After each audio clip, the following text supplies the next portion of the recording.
Well, I would first like to thank Richard for that very wonderful introduction, in kind words, which I really appreciate. A little bit flattering, but I think I enjoyed every one of them. So that's the way it goes.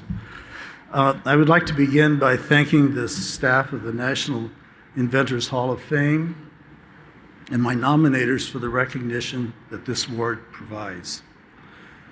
I'd also like to recognize two former colleagues in my laboratory, Mark Matucci, who at the time was a graduate student, and Serge Boucage, a postdoctoral student, whose names are on the two patents that are being recognized here tonight, and who in the laboratory developed our ideas of how to synthesize DNA.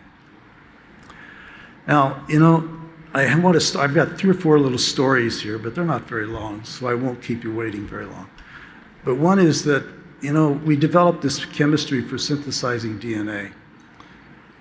And it isn't as though the entire fields of biology and chemistry and molecular biology were on the ends of their chairs waiting for us to do this. They really couldn't care less. And that was the general feeling. And that's kind of the story of several people in this audience tonight.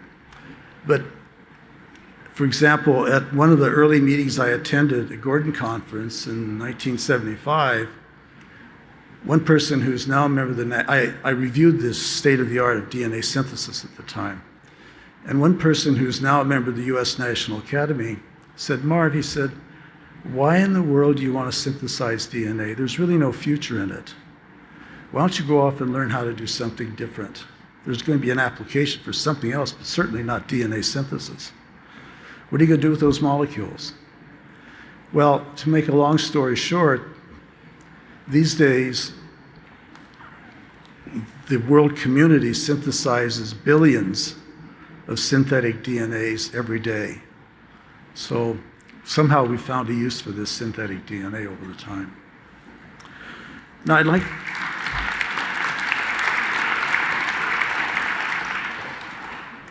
I feel compelled to relate 2 somewhat personal and amusing stories about the patents that are being recognized here tonight. Now, immediately after submitting our first publication on this research, the next day, on a matter of fact, I attended a faculty meeting where a patent attorney told us about patents. And of course, I knew absolutely nothing about patents. That afternoon, I simply stapled a preprint of our first paper on DNA synthesis to a patent disclosure and shipped it onward. 3 days later, almost a record that I doubt if anybody's followed through any faster than this, there was a patent attorney in my office writing a patent. Once we had finished the description of the work, he said, now we must write the claims.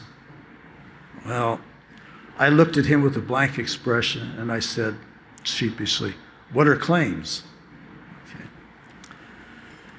And to this audience, of course, everybody knows about a claim, but I didn't at that time. So he patiently explained claims to me and we finished the patent application. Another similar story on these same patents took place several months later. I was in New York with another patent attorney where we were writing a continuation in part. After we had finished, he looked at me and said simply, Marv, you will most certainly get patents on this technology, but these patents will be worth nothing until you pass through litigation.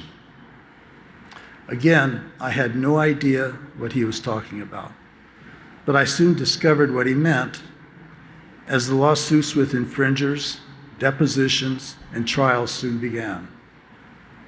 And after we won all these cases, we have valuable patents. And now I know what a patent's all about. And in fact, I usually write my own patents these days, and the number is well above 50. Finally, I would like to thank my family and my colleagues at the University of Colorado for their help and support over time. And it's interesting how when you say your colleagues at the University of Colorado, what this kind of means in certain rather different perspectives.